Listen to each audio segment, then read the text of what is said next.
Hi, I'm Gary. Welcome to my channel and welcome back if you've been here before. Today I'm opening the 12th Matchbox Challenge box. One of my channel supporters, Simon John, very kindly sends me kits made by Matchbox, a company active in the UK in the 1970s and 1980s.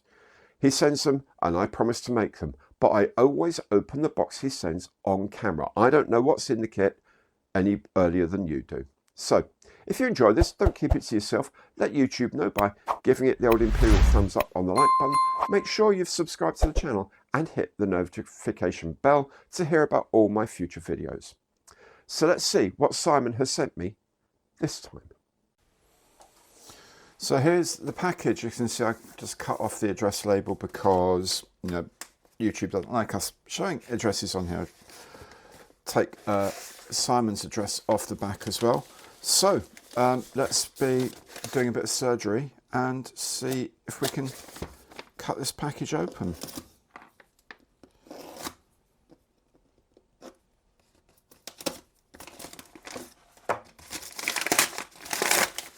Oh, there we go. It's a start.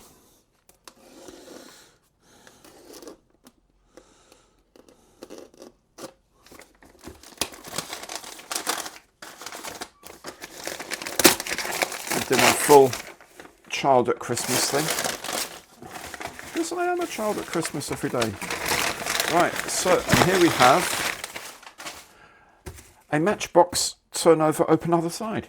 How about that? Wonderful. There is. It's Simon's Matchbox Challenge. Thank you, Simon. And I can see some black here, and I'm not going to have a look at the sides. I'm just going to cut these open. Bit of surgery here and see what we have. You all ready for this?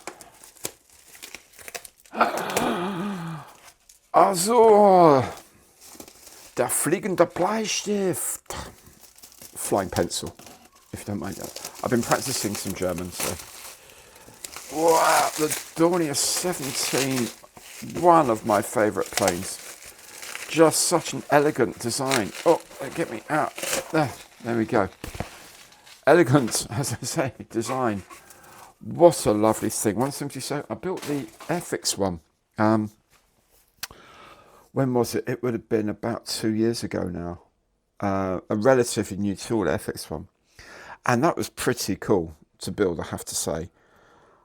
But I don't know, this could be interesting. I've got to do this sort of scheme, sort of Battle of Britain scheme, classic, pale blue, yellow bits all over the place, and the dark green and mid green top. It just looks so Luftwaffe. It just looks so right, doesn't it? Let's have a look inside. Okay, some very yellow, or yellowed, I should say, instructions. A thing from.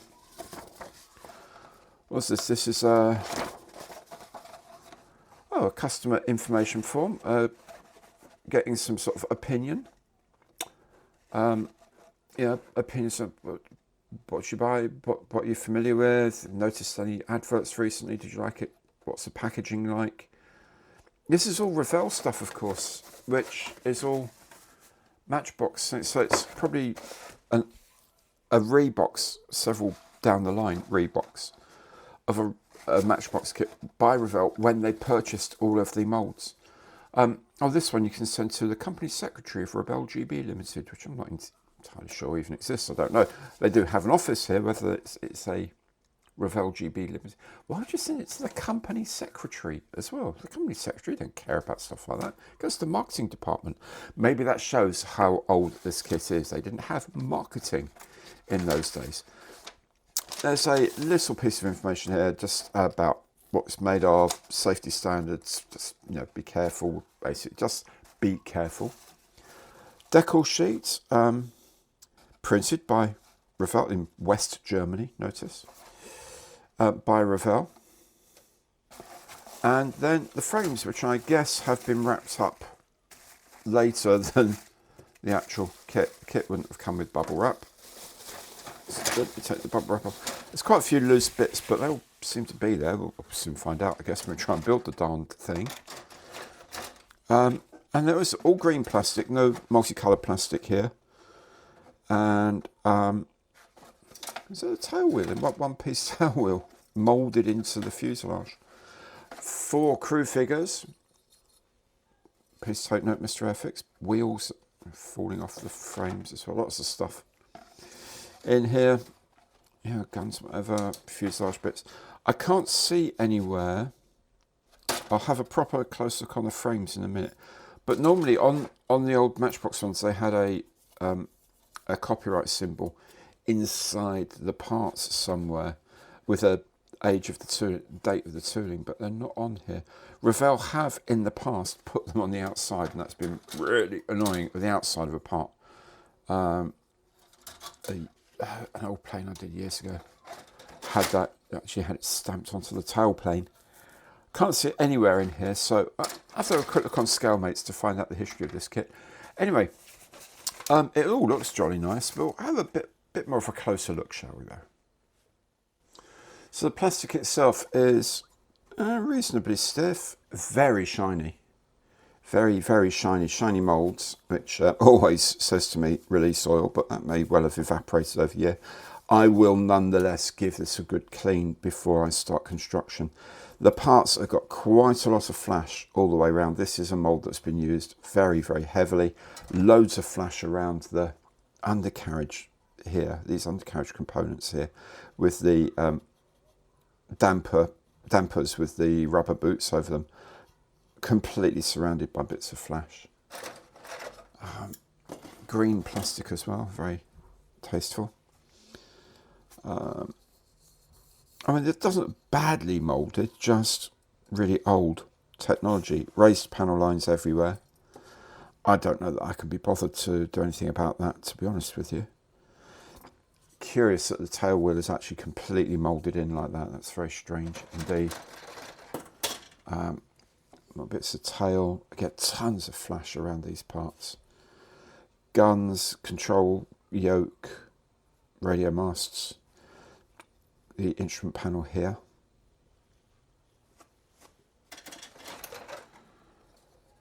Oh, sorry, these are all the defensive guns here.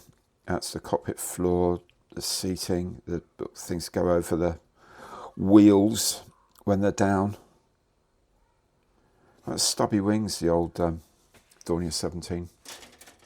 And then in the box, lots of bits and pieces will match up eventually. And of course the transparent frame, which does look old. I might give that a dip in a clearing solution, make that look a bit cleaner, and see how. And because there's tons, again, so much flash around these parts, they're going to be a nightmare to clean up. And I don't know, maybe we can get a mask for them, maybe we can't. We'll have to see. I hope we can. So that's the plastic as it is. And have a look at the plastic. As I said before, it's quite solid looking plastic.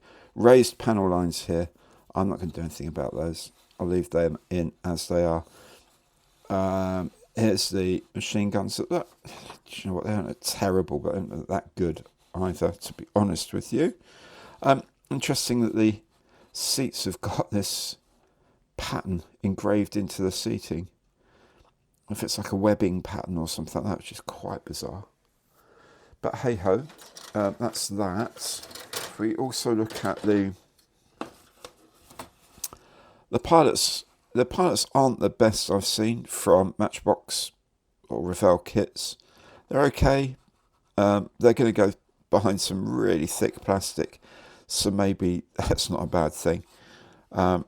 Undercarriage legs here, and if we can see here, get that focusing. Oh, that one's broken. That's okay, it needs fixing. The treads on the tyres are there, quite deep cut, but they're there anyway, which is something. Insides of the cockpit area, very, very basic. Just that's it. That's the interior essentially. Nothing to speak of on the inside. And with the main wing, again, flash around the edges. All these raised panel lines, single piece upper wing, and there you can see the flash I was talking about around the gaiters on the undercarriage, on the dampers of the undercarriage.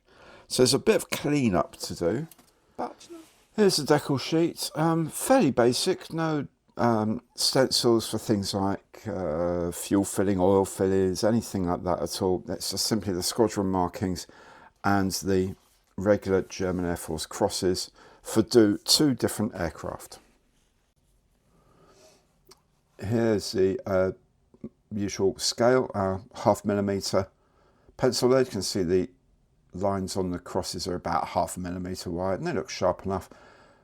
Copyright symbol here, 1992 from Revell, so maybe it's a reboxing of an earlier Dornier 17 from Matchbox.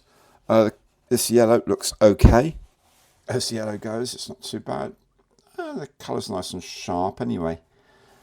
And there's not a lot here, so yeah, they look okay, look nice, like crisp, and they don't look too old either, don't look too weathered, so should be okay to use these. Instruction sheet, as you can see, very, very, very yellowed with age. On the front here, description of the aircraft, no, just some Dornier 17 and then warnings. Read the instructions, each part's numbered, consider it, everything carefully. How to do the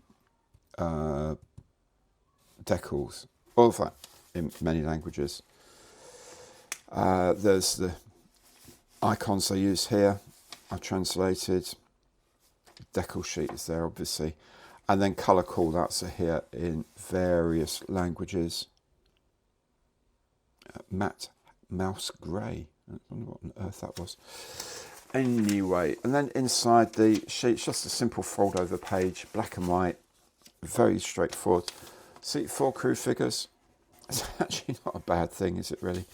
Engine nacelles, top of the canopy, wheels, engines, wings and fuselage go together. Interesting, did I miss? Oh no, they do it here. They do that all the way down here. Put that on first, and then you put the tail on, or you assemble the tail, and then you put the bottom of the wings on and put the engines on. And basically just put everything else together. A few other bits and pieces around here, and that's it, done. Two schemes, one from number 2 squadron. First squadron of the second wing, Holzhammer wing, 1941, presumably mainly used in air raids against the UK because it's a traditional splinter colouring. And then another one from 1941 in the winter, presumably in the Russian campaign as well. So that's the instruction sheet. There it is, a nice looking kit and a very happy memory from past days. Thanks as always, Simon. I'm going to enjoy this one. If you've enjoyed the video, do please make sure you hit the like button, subscribe and click on the notification button as well. Thank you so much for watching today and goodbye.